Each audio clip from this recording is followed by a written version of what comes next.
నమస్కారం. మీరు చూస్తున్నది అనేక వార్తలను మీకు అందిస్తున్న రుద్ర న్యూస్.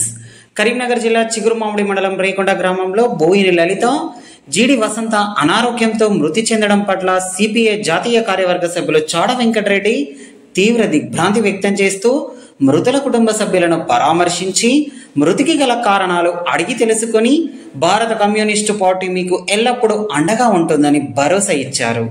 అనంతరం రేకుల గుడిసెలో నివసిస్తున్న కుటుంబాలను చూసి చాడ వెంకటరెడ్డి చలించిపోయి వారిని వివరాలు అడిగి తెలుసుకున్నారు. బాధితులు మాకు ఇందిరమ్మ ఇండ్లు రాలేదని ఆవేదన వ్యక్తం చేశారు. అర్హులైన వారికి ఇందిరమ్మ ఇండ్లు మంజూరు చేయాలని మాజీ ఎమ్మెల్యే చాడ వెంకటరెడ్డి ప్రభుత్వాన్ని డిమాండ్ చేశారు.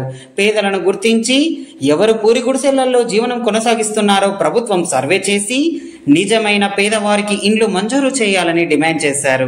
ఈ కార్యక్రమంలో సిపిఐ గ్రామ శాఖ అధ్యక్షులు బోయిని వల్లభాయ్ పటేల్, సిపిఐ గ్రామ శాఖ మాజీ అధ్యక్షులు తమ్మిశెట్టి రవీందర్, పరశయ్య, వెంకటరాజయ్య, ఏరుకొండ రమేష్, సిపిఐ నాయకులు తదితరులు పాల్గొనగా అదేవిధంగా గ్రామస్తులు జీడి మహేందర్, జీడి సంకీర్తన, జీడి నగేష్ మంజుల, జీడి సాయి కుమార్, ఆద్య, ఆకారపు రాజు, సంధ్య, సాన్విక, వేల్పుల సంపత్, కవిత, అభిలాష్, నక్క కొమరయ్య, లచ్చవ్వ, కాలనీవాసులు తదితరులు పాల్గొన్నారు.